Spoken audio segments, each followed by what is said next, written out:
end of the day, I don't care if you is from the burbs, you feel me? If you rock with me, I rock with you. Even if you're a crackhead, I rock with you. I'm not rocking no crackheads, bro. Keep you and your dusty crack fingers and your crack breath, keep it away from me, bro. No, I'm good, bro. Stay away from me, you feel me? If you're a crackhead, I don't rock with you. So go ahead and just like the video.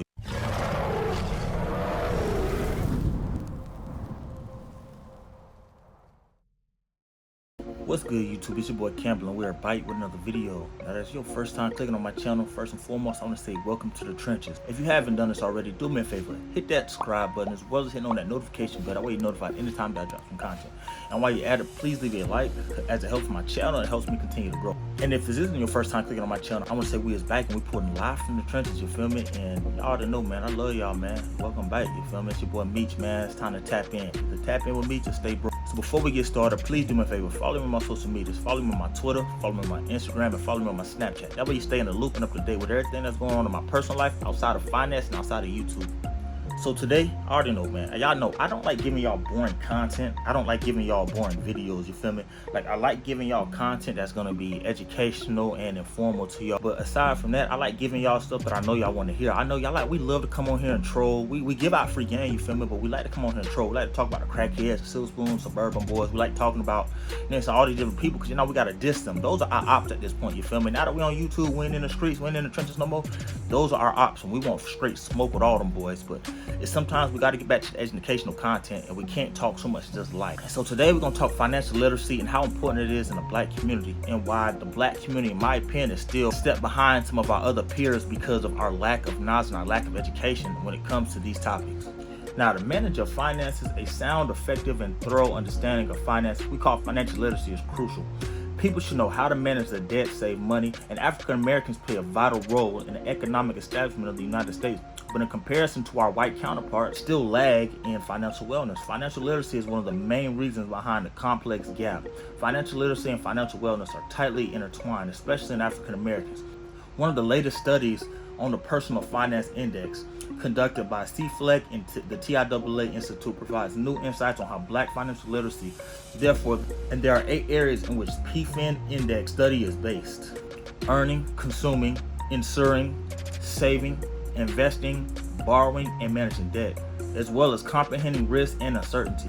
Now, something very critical and crucial to understand is that when this exam, or when this study was conducted, only 38% of African Americans were correct on a lot of their answers, compared to 55% of the white community. Now, before we head way too deep into this, I want to let y'all know, to all the people who watch me, I know my demographic or my community or the people that I serve and who watch my videos, I know everybody isn't black, and I'm okay with that, because I know not everybody who watches me and supports me is black, and that's why I love and I appreciate y'all, you feel me? Because this channel isn't only for black people, it's for everybody in the trenches. It's Hispanics in the trenches, it's Asians in the trenches, it's white people in the trenches, it's some of everybody in the trenches. And over here, we don't see color. We're not seeing this, bro. We don't see, oh, okay, if you black, if you white, or this and that. No. I'm simply making this video to address the black community, my community, and how we are suffering and why we are so far behind the 8 ball because of the information or knowledge that we lack. Our best score was in borrowing and managing debt. Our lowest score was in comprehending risk and uncertainty, insuring, investing, and go-to information sources. And I'll say this, when it comes to us and our financial literacy, one thing I will say, it said we scored the lowest in comprehending risk and uncertainty, investing, and go-to information source. So one thing about it in the hood is, I don't know where y'all from, but where I'm from, man, people always feel like, black people always feel like something is too good to be true.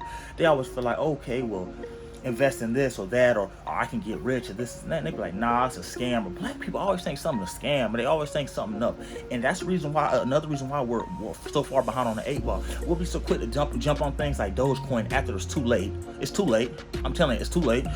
Dogecoin ain't going to Bitcoin levels. It's not. If you didn't invest into it when it was less than a penny, you lost. And that's a lot of black people. We'll jump on things like that when we see everybody's doing it. When we got the first to do something, to invest in something, or to be a part of something, we say, nah, it sounds too good to be true. It's a scam or whatever. We have to see results, and sometimes you don't. You have to be a risk taker, and that's why we score so low on uncertainty and the way we go about taking risks and calculated risks is because we don't. We try to play it safe, and playing it safe will leave you broke. I'm telling you that much right now. Especially in the trenches, like trying to make it out of the trenches, we're already handicapped, already at disadvantage due to our skin color, and due to where we're from, our lack of resources, our lack of knowledge.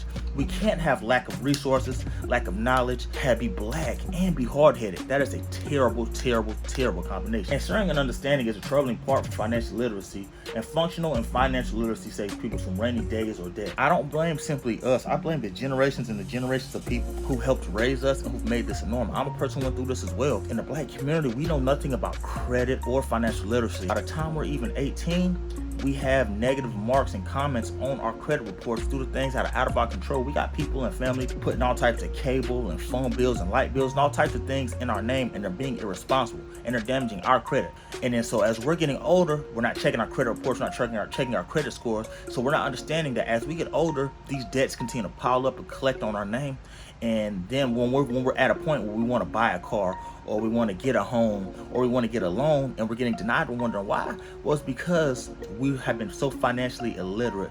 We didn't understand that we were being buried, and we allowed it to happen. And that's why I blame the parents and the grandparents and the aunties and the uncles and all these different people, is because at the end of the day, like, we have to help each other. You gotta reach one and teach one. Something I also teach on this channel. We gotta reach one and be able to teach one. And we're not reaching and we're not teaching. We're not doing the things that we need to do. And that's another reason why we are sitting far behind it. The demographic differences also contribute to the gap between the two parties. People with a good formal education, high incomes, and sound financial education tend to have a high financial literacy rate. This study also emphasizes the need for proper financial education to increase the literacy rate by including such a kind of topic as ensuring and understanding the risks of which literacy is shallow. This will automatically lead to the financial wellness of a society. The need for more African-American personal financial professionals and the role of black financial advisors dramatically impacts the financial literacy in the United States. And that's kind of why I'm here. I'm not a professional. I say it a lot. I'm not a financial advisor. I'm not a tax collector. I'm not a banker. I take everything I say with a grain of salt. Don't take it in as fact, as law, and just live by it. I want you to do your own research and garner your own knowledge. Pick and choose the bits of information you want to take in from my channel and run with it. And the things you maybe that don't apply to you, or things that you don't want to use, and simply don't use it. But this is why it's so prominent. We have big figures and people that can kind of speak to the youth and give us game, is because we don't know these things. And when we're hearing it from people who look like us, who sound like us, who come from where we come from, we receive it better.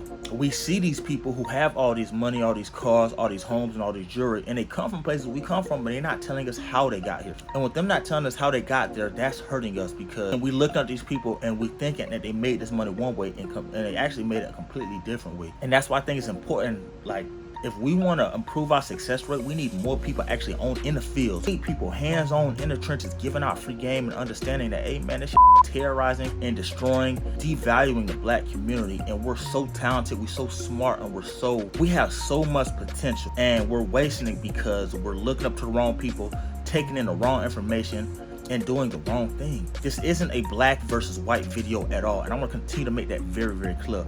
If you know me, you know I love everybody. I don't give a what color you are or where you from, you feel me? I really don't have an issue with nobody from the suburbs.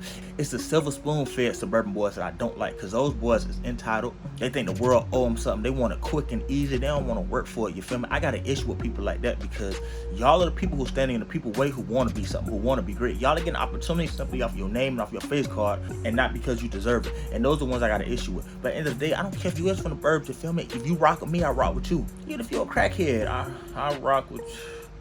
I'm not rocking no crackheads, bro. Keep you and your dusty crack fingers and your crack breath, keep it away from me, bro. I don't want you to know the crack, no, I'm good, bro. Stay away from me, you feel me? If you're a crackhead, I don't rock with you. So go ahead and just like the video, you feel me? Like I said, this ain't a black versus white video. This isn't us versus them video. This is a collective effort. I'm saying that look at the way they're doing things. Look at the way they're helping build each other up and teaching each other things and giving each other certain information. We've got to follow those same practices, and we've got to do that for each other, instead of tearing each other down, instead of having that crab in a bucket mentality where, you know, you put a whole bunch of crabs in a bucket. I don't know if you've ever seen this. And if I can find, I'm gonna put a graphic on the screen where crabs are just literally dragging each other down. They're stepping all on top of each other and pulling each other down. That's how it is in the black community.